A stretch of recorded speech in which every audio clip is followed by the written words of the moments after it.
Zbog loše usluge javnog gradskog prijevoza protestovali su građani Sarajeva. Uprave su se smjenjivale, donosila rješenja, ali problemi su samo rasli. Nova nada u novom sporazumu. Naime, Skupština kantona Sarajevo dala je saglasnost na sporazum o rješavanju problema u poslovanju kantonalnog javnog komunalnog preduzeća GRAS. Ministar saobraćaja kantona Sarajevo, Adi Kalem, kaže kako je ovo historijski sporazum. Vi znate da je već na snazi da blokada računa u GRAS-u. Mi smo predvidjeli kratkoročne mjere i predvidjeli smo dugoročne mjere za spašavanje GRAS-a.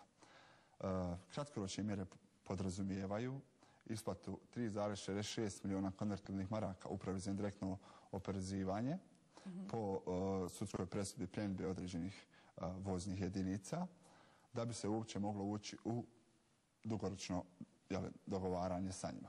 Između ostalog, također po presudama radnika obezbijedili smo sredstva odmah, znači hitno, interventno, 5 milijuna konvertibilnih maraka kojima ćemo odblokirati ovaj račun, dok rješenje Poreske uprave Federacije je malo drugačije i ono dozvoljava otplatu dugova do 10 godina, zato je i ovaj sporazum koncipiran na period od 10 godina, gdje će se vlada kantona Sarajevo zadužiti odnosno osigurati sva potrebna sredstva da se GRAS vrati na zelenu granu.